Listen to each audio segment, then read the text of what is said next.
അതുകൊണ്ടാണ് നമ്മുടെ ഈ പ്രകൃതിയിൽ സംഭവിച്ചുകൊണ്ടിരിക്കുന്നത് മണ്ണിടിച്ചിൽ, പ്രകൃതി ഭൂകമ്പങ്ങൾ, യുദ്ധം, അങ്ങനെയുള്ള പല കാര്യങ്ങളും നമ്മുടെ ജീവിതത്തിൽ ഇപ്പോൾ കൺമുമ്പിൽ കണ്ടുകൊണ്ടിരിക്കുകയാണല്ലേ. ഇപ്പോൾ ഒരു മഴ പെയ്താൽ തന്നെ വെള്ളം പൊങ്ങുക, അവിടെ പ്രശ്നങ്ങൾ ഉണ്ടാകുക, മണ്ണിടിച്ചിൽ ഉണ്ടാകുക, അതിൽ മുഖാന്തരം അനേകരുടെ ജീവൻ നഷ്ടപ്പെട്ടു പോവുക. അപ്പോൾ ഇങ്ങനെയുള്ള കാര്യങ്ങളൊക്കെ നമ്മുടെ ജീവിതത്തിൽ ദിവസവും നമ്മുടെ ചെവിയിൽ അത് കേൾക്കുമ്പോൾ നമ്മുടെ മനസ്സിനൊരു വിഷമമാണല്ലേ. അപ്പോൾ നമുക്ക് ഇതിൽ നിന്നൊക്കെ എങ്ങനെയാണ് കരകയറാൻ ഉദ്ദേശിക്കുന്നത്? നമുക്ക് എങ്ങനെ ഇതിനകത്ത് നമുക്ക് ജയം പ്രാപിക്കാൻ പറ്റും? പ്രകൃതിയിൽ നമുക്കൊരു ജയം എടുക്കാൻ പറ്റുമോ? അപ്പോൾ ഇതൊക്കെ എന്താണ്, എന്തിൻ്റെ അടിസ്ഥാനത്തിലാണ് ഇങ്ങനെയുള്ള സംഭവങ്ങൾ സംഭവിക്കുന്നതിനെക്കുറിച്ച് നമുക്ക് വ്യക്തമായ തിരിച്ചറിവ് നമുക്ക് ലഭിച്ചാൽ നമുക്ക് കൂടുതൽ ബലമുള്ളവരായി തീരാൻ സാധിക്കും, നമുക്ക് ഒരുക്കമുള്ളവരായിരിക്കാൻ സാധിക്കും. പ്രകൃതിയിൽ ഇങ്ങനെയുള്ള സംഭവങ്ങൾ വിളിച്ചു പറയുന്നത് എന്തിനു വേണ്ടിയാണ്, എന്താണ് അതിൻ്റെ ഉദ്ദേശം? അപ്പോൾ ഇങ്ങനെയുള്ള കാര്യങ്ങൾ നമുക്ക് ലോകത്തിൽ വരാൻ പോകുന്ന സംഭവങ്ങളെക്കുറിച്ച് വ്യക്തമായി നമുക്ക് മനസ്സിലായാൽ നമുക്ക് ബലമുണ്ടാകും പ്രിയരെ. അപ്പം നമ്മൾ ആ കാര്യങ്ങളിലേക്ക് നമുക്ക് ശ്രദ്ധ തിരിക്കാം.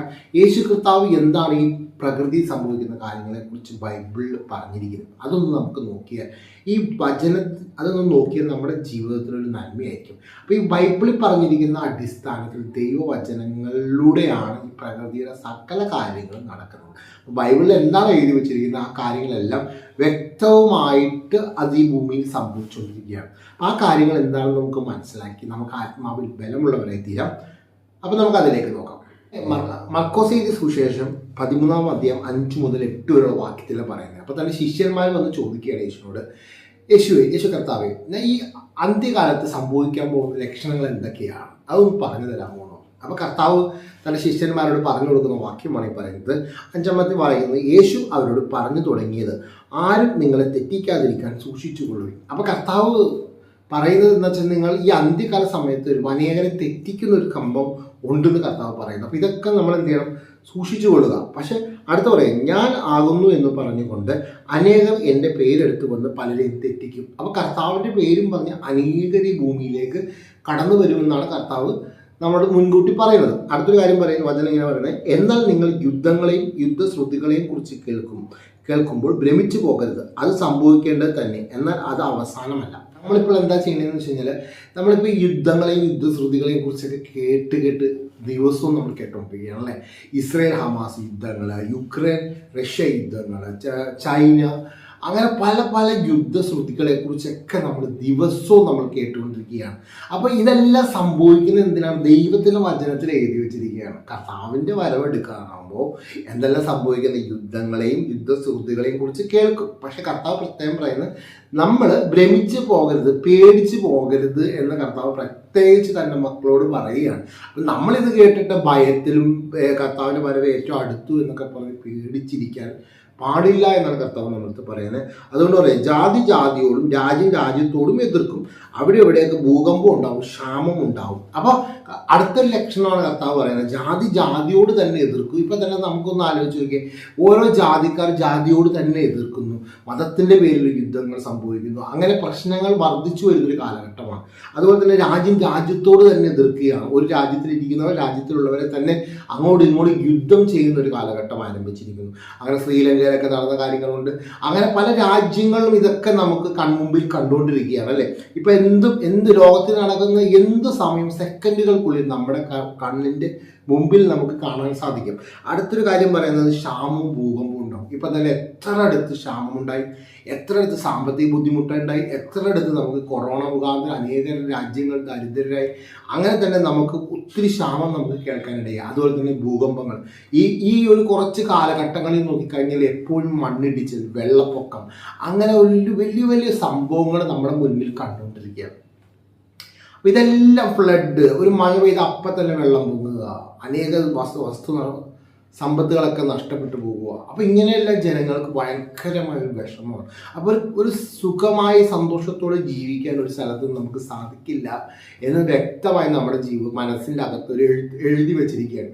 അപ്പോൾ ഇതിൽ നിന്നൊക്കെ ദൈവം നമ്മളെ പഠിപ്പിക്കുന്നത് എന്താണെന്ന് വെച്ച് കഴിഞ്ഞാൽ, പ്രിയരെ, കർത്താവിൻ്റെ അതാണ് അടുത്ത പറയാം, ക്ഷാമമുണ്ടാവും. ഇതൊക്കെ ഈറ്റുനോവിൻ്റെ ആരംഭമാണ്. അപ്പം നമ്മൾ എന്താ ചെയ്യേണ്ടതെന്ന് വെച്ച് കഴിഞ്ഞാൽ, നമുക്ക് അറിയേണ്ട കാര്യം ഈറ്റുനോവിൻ്റെ ആരംഭം എന്താണ്, നമുക്ക് ആ സമയത്ത് നമ്മൾ എന്താണ് ഈ കാലഘട്ടത്തിൽ നമ്മൾ എങ്ങനെയുള്ളവരായിരിക്കണം, എങ്ങനെയുള്ള ഒരുക്കം നമുക്കുണ്ടായിരിക്കണമെന്ന് വ്യക്തമായി നമ്മൾ തിരിച്ചറിഞ്ഞാൽ നമ്മുടെ ആത്മീയ ജീവിതത്തിന് വലിയ നന്മയുണ്ടാവും. അപ്പോൾ ഇത് നമ്മളൊരു ദൈവം നമുക്ക് കർത്താവിൻ്റെ വരവ് അടുക്കുന്നതിന് മുമ്പ് വിളിച്ചു പറയുന്ന ഒരു കാര്യമാണ്. എന്താ? നമുക്ക് ഒരുക്കം വേണ്ട, ഒരുക്കമുണ്ടായിരിക്കണം. അപ്പോൾ എങ്ങനെയാണ് നമുക്ക് ഒരുങ്ങേണ്ടത് അത് നമ്മൾ വ്യക്തമായി നമ്മൾ തിരിച്ചറിയുകയും അതനുസരിച്ച് നമ്മുടെ ജീവിതത്തെ ക്രമീകരിക്കുകയും ചെയ്താൽ നമ്മൾ ഈ കാലഘട്ടത്തിൽ രക്ഷയുടെ അനുഭവത്തിലേക്ക് ഭാഗ്യമുള്ളവരായി തീരാൻ സാധിക്കും പ്രിയരെ. അപ്പം അതിനെക്കുറിച്ച് തന്നെ നമ്മൾ എന്താണ് ഈ ഈറ്റുനോവിൻ്റെ ആരംഭം എത്രയെന്ന് പറയുമ്പോൾ നമ്മൾ എങ്ങനെയുള്ള ഒരുക്കം ഉണ്ടായിരിക്കണം. അപ്പം അതിനെക്കുറിച്ച് കർത്താവ് വചനത്തിൽ തന്നെ പറഞ്ഞിരിക്കുന്ന ഒരു വാക്യമാണ് എഫെസ്യർക്ക് ലേഖനത്തിനത് 5:14-15 ഇങ്ങനെ പറയുന്നു: അതുകൊണ്ട് ഉറങ്ങുന്നവരെ ഉണർന്ന് മരിച്ചവരുടെ ഇടയിൽ നിന്നും എഴുന്നേൽക്കുക, എന്നാൽ ക്രിസ്തു നിന്റെ മേൽ പ്രകാശിക്കുമെന്ന് ചൊല്ലുന്നു. അപ്പം നമുക്ക് ഈ വചനം പറയുന്ന കാര്യം വളരെ ശ്രദ്ധിച്ചു. അതുകൊണ്ട് ഉറങ്ങുന്നവരെ, അപ്പം ഇങ്ങനെയുള്ള സംഭവങ്ങളൊക്കെ നടക്കുമ്പോൾ നമ്മൾ ഉറങ്ങുന്നവരായിരിക്കരുത്. ഇപ്പം എന്താണ് ഉറങ്ങുക എന്ന് പറഞ്ഞാൽ ആത്മീയമായി നമ്മൾ ഉറങ്ങുന്നവരാണ്. അപ്പം ആത്മീയമായി നമുക്ക് ഉറങ്ങുന്ന അവസ്ഥയാണ് ശരിക്കും പറഞ്ഞത്. അപ്പം എങ്ങനെയാണ് നമ്മുടെ ഉറക്കം നമുക്ക് തിരിച്ചറിയാൻ സാധിക്കുന്നത്? നമ്മൾ ആത്മീയമായി നമുക്ക് വളർച്ചയില്ല, ക്രിസ്തുവിൻ്റെ വചനം നമുക്ക് കേൾക്കാൻ സാധിക്കുന്നില്ല. അപ്പം കർത്താവ് നമുക്കൊരു വാഗ്ദത്തം തന്നെ, കർത്താവിൻ്റെ വരവെടുക്കുമ്പോൾ നമുക്ക് കാഹളനാദം, ദൈവത്തിൻ്റെ ശബ്ദം നമ്മുടെ ഹൃദയ ആത്മാവിൽ കേൾക്കുമ്പോഴാണ് കർത്താവിൻ്റെ സമയത്ത് നമ്മൾ ഈ ഭൂമിയിൽ നിന്നും എടുക്കപ്പെടുന്നത്. അപ്പോൾ ആ ശബ്ദം കേൾക്കണമെങ്കിൽ നമുക്ക് ഒരുക്കമുണ്ടാകണം. ദൈവശബ്ദം ഏത് സമയവും നമ്മൾ കേൾക്കുന്നവരായി തീരുവാൻ തക്കവണ്ണം നമുക്ക് ഒരുക്കമുണ്ടായിരിക്കണം. അതാണ് കർത്താവ് പറയുന്നത്, ഉറങ്ങുന്നവരെ നിങ്ങൾ ഉണർന്ന് മരിച്ചവരുടെ ഇടയിൽ നിന്നും നിങ്ങൾ എഴുന്നേൽക്കണം. അപ്പം നമ്മൾ ഈ ഭൂമിയിൽ കാണുന്ന സകല വ്യക്തികളും ആത്മാവിൽ മരിച്ചവരാണ്. പക്ഷേ ആത്മാവിൽ ജീവൻ പ്രകാശവും നമുക്ക് ലഭിച്ചിട്ടും നമ്മൾ ഉറക്കമായിരിക്കുന്ന അവസ്ഥയിൽ നിന്ന് നിങ്ങൾ എന്ത് ചെയ്യണം?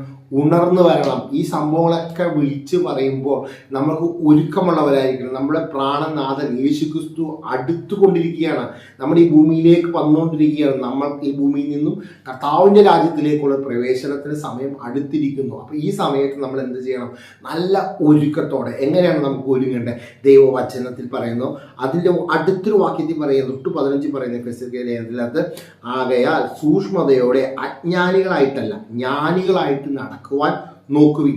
അപ്പൊ കർത്താവിന്റെ വചനം പറയുന്നത് നിങ്ങൾ എന്ത് ചെയ്യണം? സൂക്ഷ്മതയോടെ അജ്ഞാനികളായിട്ടല്ല. അപ്പൊ നമ്മളൊന്ന് ആലോചിച്ച് നോക്കി, കർത്താവിന്റെ വചനത്തിൽ തന്നെ പറയുന്നു നിങ്ങൾ സൂക്ഷ്മതയോടെ അജ്ഞാനികളായിട്ട്, ജ്ഞാനമില്ലാത്തവരായി ഇരിക്കരുതെന്ന് കർത്താവ് നമുക്ക് മുൻകൂട്ടി പറയുകയാണ്. അപ്പൊ ഈ സമയങ്ങളിൽ നിങ്ങൾ എന്ത് ചെയ്യണം? ജ്ഞാനം ഉള്ളവരായി തീരണം. എങ്ങനെയാണ്? ജ്ഞാനികളായിട്ട് എത്ര നടക്കുവാൻ നിങ്ങൾ നോക്കണമെന്ന്. നമുക്ക് എങ്ങനെ ജ്ഞാനമായി തീരുവാൻ സാധിക്കും പ്രിയരെ? അപ്പോൾ ഈ കാലഘട്ടത്തിൽ നമ്മൾ എപ്പോഴും മനസ്സിലാക്കേണ്ടത്, ഒരു കാലഘട്ടത്തിൽ നിങ്ങൾക്ക് ഭയങ്കരമായ ആത്മീയ കൂട്ടായ്മകളും എല്ലാം വർദ്ധിച്ച് നമ്മൾ വളരെ സന്തോഷത്തോടെ ജീവിച്ച് ആത്മീയത്തിൽ വളരെ ഉത്സാഹത്തോടെ എല്ലാ മീറ്റിങ്ങുകളും എല്ലാം ഉണ്ട് മുന്നോട്ട് പോയി. പക്ഷേ ഈ കാലഘട്ടം ക്രിസ്തുവിൻ്റെ വരവ് അടുക്കും തോറും നമ്മൾക്ക് കൂട്ടായ്മകളും മറ്റുള്ള സംഭവങ്ങളെല്ലാം കുറഞ്ഞു വരുന്നൊരു കാലഘട്ടമായി തീരും. അപ്പം നിങ്ങൾ എന്താ ചെയ്യേണ്ടതെന്ന് വെച്ചാൽ നിങ്ങൾക്ക് വ്യക്തിപരമായി നിങ്ങൾ ആത്മാവിൽ ബലമുള്ളവരായിരിക്കണം. അപ്പോൾ ഈ വ്യക്തിപരമായി നിങ്ങൾക്ക് എങ്ങനെയാണ് ബലമുള്ളതാകുന്നത്? നിങ്ങൾക്ക് ഡയറക്റ്റ് ക്രിസ്തുവുമായിട്ടൊരു കണക്ഷൻ എപ്പോഴും നിങ്ങൾ അത് വളർത്തിയെടുക്കണം. അപ്പോൾ ഈ കാലഘട്ടത്തിൽ നമ്മൾ സഭയിലെ ദൈവദാസന്മാരും പള്ളിയിലുള്ള അച്ഛന്മാരും മറ്റുള്ള ആത്മീയമായിട്ടുള്ള ആളുകളുമായിട്ടൊക്കെ നമുക്കൊരു ബന്ധമുണ്ട്. ആത്മീയമായ എന്തെങ്കിലും വിഷയം വന്നാൽ നമ്മൾ ഓടിച്ചെന്ന് ഓരോ നേതാക്കന്മാരുടെ അടുത്ത് ചെന്നിട്ട് ശുശ്രൂഷകന്മാരുടെ അടുത്ത് ചെന്നിട്ട് കാര്യങ്ങൾ ചോദിക്കുകയും നമ്മൾ സന്തോഷത്തോടെ പോവുകയും ചെയ്യും. പക്ഷെ അങ്ങനെയല്ല, നിങ്ങൾക്ക് ഡയറക്റ്റ് ദൈവവുമായൊരു ബന്ധം നിങ്ങൾ ആരംഭിച്ചിരിക്കണം. അപ്പോൾ ഈ കാലഘട്ടത്തിൽ ദൈവവുമായി ഡയറക്റ്റ് ബന്ധം നിങ്ങൾ എപ്പോൾ തുടങ്ങുന്നുവോ അപ്പോൾ നിങ്ങൾക്ക് എന്തായിരിക്കും? കർത്താവ് യഹോവ ഭക്തി ജ്ഞാനത്തിൻ്റെ ആരംഭം എന്നാണ് കർത്താവ് നമ്മളെ പഠിപ്പിക്കുന്നത്. അപ്പം നിങ്ങൾക്ക് സ്വയമായിട്ട് നിങ്ങൾക്ക് ക്രിസ്തുവിനോട് പറ്റിച്ചേർന്ന് ജീവിക്കുന്ന അനുഭവം നിങ്ങൾ ആരംഭിക്കണം എന്നാണ് ഇവിടെ കർത്താവ് ആഗ്രഹിക്കുന്നത്. അപ്പോൾ നിങ്ങൾക്ക് ഒറ്റയ്ക്ക് ആത്മീയമായി ബലമുള്ളവർക്ക് മാത്രമേ ദൈവിക ശക്തിയും ബലവും ഈ കാലഘട്ടത്തിൽ നമുക്ക് ജീവിക്കുവാനുള്ള ആരോഗ്യമുള്ള ആത്മീയ വ്യക്തികളായി തീരാൻ സാധിക്കുകയുള്ളൂ. അപ്പം നമ്മൾ അതിനെന്ത് ചെയ്യണം? അതിനാണ് നമുക്ക് ദൈവം തന്നിരിക്കുന്ന ആത്മീയമായ ദൈവത്തിൻ്റെ വചനം. അപ്പോൾ നിങ്ങൾ ദൈവവചനങ്ങൾ കിട്ടുന്ന സമയങ്ങളിലൊക്കെ വായിക്കുക.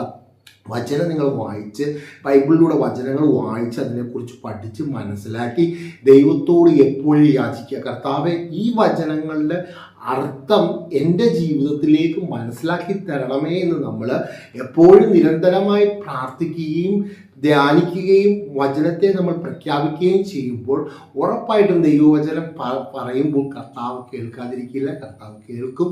കർത്താവ് അതിൻ്റെ മറുപടി നിങ്ങളുടെ ജീവിതത്തിൽ നൽകി തരും. അത് നിങ്ങളുടെ കണ്ണുകൊണ്ട് കാണാൻ സാധിക്കും. കാരണം ഈ കാലഘട്ടത്തിൽ കർത്താവ് വ്യക്തിപരമായി എല്ലാവർക്കും ദൈവികമായ അനുഭവങ്ങൾ കൊടുക്കുന്ന ഒരു സമയമാണ്. പണ്ടൊക്കെ ഒരു ശുശ്രൂഷകന്മാർക്കായിരിക്കും ദൈവികമായ വലിയ വെളിച്ചവും പ്രകാശവും എല്ലാം കൊടുത്തിരുന്നത്. പക്ഷേ അങ്ങനെയല്ല. ഇന്ന് കർത്താവ് പറഞ്ഞ അന്ത്യനാളിൽ സകല ജനത്തിനുമേലും എൻ്റെ ആത്മാവിനെ പകരുമെന്ന് ദൈവത്തിൻ്റെ വാഗ്ദത്ത വചനമാണ്. അപ്പം അതിൻ്റെ അർത്ഥം എന്താണ്? എല്ലാ വ്യക്തികളെയും വിശ്വസിക്കുന്നവരുടെ ഉള്ളിലൊക്കെ യേശു കർത്താവ് നിങ്ങൾക്ക് ഈ ഭൂമിയിൽ ജീവിച്ചു രക്ഷ പ്രാപിക്കേണ്ടതിനുള്ള ശക്തിയും ജ്ഞാനവും വിവേകവും എല്ലാം ഈ ബൈബിൾ ആര് വായിച്ചു അവർക്കൊക്കെ അതിൻ്റെ വെളിപ്പാടും മർമ്മങ്ങളൊക്കെ വെളിപ്പെടുത്തി തരുന്നൊരു സമയമാണ്. അപ്പം നിങ്ങൾ എന്ത് ചെയ്യണം? അപ്പോൾ അതുകൊണ്ട് നിങ്ങൾ ഉറങ്ങുന്നവരെ ഉണർന്ന് മരിച്ചവരുടെ ഇടയിൽ നിന്ന് നിങ്ങൾ ഉയർത്തെഴുന്നേറ്റ് ക്രിസ്തുവിനോട് മരിച്ചവരുടെ ഇടയിൽ നിന്ന് നിങ്ങൾ എഴുന്നേൽക്കണം. എന്നിട്ട് എന്ത് ചെയ്യണം? ക്രിസ്തു നിന്റെ മേൽ പ്രകാശിക്കണം. അപ്പം കർത്താവ് പ്രകാശിക്കണമെങ്കിൽ നമ്മൾ എന്ത് ചെയ്യണം? വാതിൽ തുറന്നു കൊടുക്കണം. വാതിൽ തുറന്നു കൊടുക്കുക എന്ന് പറഞ്ഞാൽ നമ്മുടെ കണ്ണുകൊണ്ടും നമ്മുടെ നാവ് കൊണ്ടും ദൈവത്തിൻ്റെ വചനം വായിക്കുമ്പോൾ നമ്മുടെ അകത്തേക്ക് വചനം വസിക്കാൻ തുടങ്ങുമ്പോൾ വചനം വസിക്കുമ്പോൾ കർത്താവ് നമ്മുടെ കൂടെ വസിക്കാൻ തുടങ്ങും. അപ്പോൾ വസിക്കുമ്പോഴാണ് നമ്മുടെ അകത്ത് പ്രകാശം വെളിപ്പെടുന്നത്. അപ്പോൾ നിങ്ങൾക്ക് എന്ത് ലഭിക്കും? ജ്ഞാനം ലഭിക്കും. നിങ്ങൾ ഒരിക്കലും ഇത് വായിക്കുന്നില്ല എങ്കിൽ, ദൈവത്തിൻ്റെ വചനവുമായി ബന്ധമില്ല എങ്കിൽ, കേൾക്കുന്നവരാണെങ്കിലും നിങ്ങളെ തന്നെ ചതിക്കുന്നവരാണ്. പക്ഷേ നിങ്ങൾ സ്വയമായി വചനം വായിക്കുന്നവരാണെങ്കിൽ നിങ്ങൾക്ക് ധൈര്യമുണ്ട്. കാരണം എന്ന് വെച്ച് കഴിഞ്ഞാൽ നിങ്ങൾക്ക് ജ്ഞാനമുണ്ടാവും, അറിവ് പ്രാപിക്കാൻ പറ്റും, നിങ്ങൾക്ക് ശക്തി ലഭിക്കും. അപ്പം ഇതേ കാര്യങ്ങൾ നിങ്ങൾ മനസ്സിലാക്കിയാൽ അടുത്തൊരു വചനത്തിൽ മലാക്കി അധ്യായം 4-ാമത്തെ വാക്യത്തിൽ 2-ാമത്തെ വാക്കിൽ ഇങ്ങനെ പറയുന്നത്, എൻ്റെ നാമത്തെ ഭയപ്പെട്ട് നിങ്ങൾക്ക് നീതി സൂര്യൻ തൻ്റെ ചിറകിൻ കീഴിൽ രോഗോപശാന്തിയോടുകൂടെ ഉദിക്കും. നിങ്ങൾ പുറപ്പെട്ട് തൊഴുത്തിൽ നിന്നും വരുന്ന പശുക്കിടാങ്ങളെ പോലെ തുള്ളിച്ചാടും. അപ്പം ദൈവം നമുക്ക് എന്താ രോഗോപശാന്തിയോടെ നമ്മുടെ ഉള്ളിലേക്ക് വരുമെന്ന് കർത്താവ് വാഗ്ദത്തം നൽകി തന്നിരിക്കുക. അത് ഞാൻ ഉണ്ടാക്കുവാനുള്ള ദിവസത്തിൽ ദുഷ്ടന്മാർ നിങ്ങളുടെ കാൽ കീഴിൽ വെണ്ണീറായിരിക്കുക കൊണ്ട് നിങ്ങൾ അവരെ ചവിട്ടിക്കളയും എന്ന് സൈന്യങ്ങളിലെ യഹോവ അരുളി ചെയ്യും. അപ്പോൾ ഈ വചനമൊക്കെ മുന്നമേ ദൈവം നമുക്ക് പറഞ്ഞു തന്നിരിക്കുക. നിങ്ങൾ എന്ത് ചെയ്യണം? എൻ്റെ നാമത്തെ ഭയപ്പെടുക എന്നാണ് കർത്താവ് പറയുന്നത്. അപ്പോൾ നമ്മുടെ കർത്താവായ യേശു ക്രിസ്തു നമ്മുടെ കൂടെയുണ്ടെന്നുള്ള വിശ്വാസം, ദൈവ ഭയത്തിൽ നിങ്ങൾ ജീവിക്കുവാൻ ആഗ്രഹിക്കുന്ന ഒരു വ്യക്തിയാണെങ്കിൽ ഉറപ്പാണ് നിങ്ങളുടെ ആത്മീയ ജീവിതത്തിന് ബലമുണ്ടാവും, ശക്തി ഉണ്ടാവും. അപ്പോൾ ഇതാണ് ഈറ്റുനോവിൻ്റെ സമയം. അപ്പോൾ ഇതൊരു ഒരുക്ക സമയമാണ്. ഈ ഒരുക്ക സമയം വ്യക്തമായി തിരിച്ചറിയുന്നവരുടെ മേൽ ദൈവത്തിന് കൃപ ധാരാളമായിട്ട് പകരുമെന്ന് വചനത്തിൽ പറഞ്ഞിരിക്കുന്നു. അപ്പോൾ ഈ വചനങ്ങൾ നിങ്ങൾ തിരിച്ചറിഞ്ഞ് നിങ്ങൾ അതിനായി ഒരുങ്ങി ജീവിക്കുന്നവരാണെങ്കിൽ ഉറപ്പായിട്ടും ഈ കാലഘട്ടത്തിൽ വരാൻ പോകുന്ന ഇനിയും അനർത്ഥങ്ങൾ വർദ്ധിച്ചേ വരത്തുള്ളൂ. കുറഞ്ഞു കൂടി നമ്മൾ ഒരു സുഖകരമായ ജീവിതം ഉണ്ടാവുമെന്ന് നമ്മൾ പ്രതീക്ഷിക്കരുത്. കാരണം ഈ വചനത്തിൻ്റെ മർമ്മങ്ങൾ ഇവിടെ വെളിപ്പെട്ടേ പറ്റൂ. അപ്പോൾ വചനത്തിൽ എന്താണോ പറഞ്ഞിരിക്കുന്ന വചനങ്ങളൊക്കെ വെളിപ്പെട്ട് ഈ ഭൂമിയിൽ വന്നുകൊണ്ടേയിരിക്കും. കാരണം വെളിപ്പാട് പുസ്തകത്തിൽ പറഞ്ഞതുപോലെയാണ്, നമുക്കിപ്പോൾ മൊബൈൽ ഫോൺ സകല വ്യക്തികളുടെ അടുത്തേക്ക് വന്നു, ഈ ഇൻ്റർനെറ്റ് എല്ലായിടത്തും വ്യാപരിച്ചു, ആർക്കും കൺമുമ്പിൽ കാണാൻ പറ്റും. ദൈവികമായ പ്രവൃത്തികൾ കാണുവാൻ തക്കമാണ് ഈ വെളിപ്പാട് പുസ്തകത്തിൽ എഴുതി വെച്ചിരിക്കുന്നതാണ്. നമ്മളിപ്പോൾ എല്ലാവരും ഉപയോഗിക്കുന്ന മൊബൈൽ ഫോണും ലോകത്ത് നടക്കുന്ന എന്ത് സംഭവവും സെക്കൻഡുകൾക്കുള്ളിൽ നമ്മൾ മുമ്പിൽ കാണുന്നുവെങ്കിൽ ഇതൊക്കെ പ്രവചനമാണെന്ന് നിർത്തിയിരിക്കുന്നത്. അപ്പോൾ ഈ പ്രവചനങ്ങൾ ഇനിയും വർദ്ധിച്ചു വരികയും കർത്താവിൻ്റെ വരവ് അടുക്കും തോറും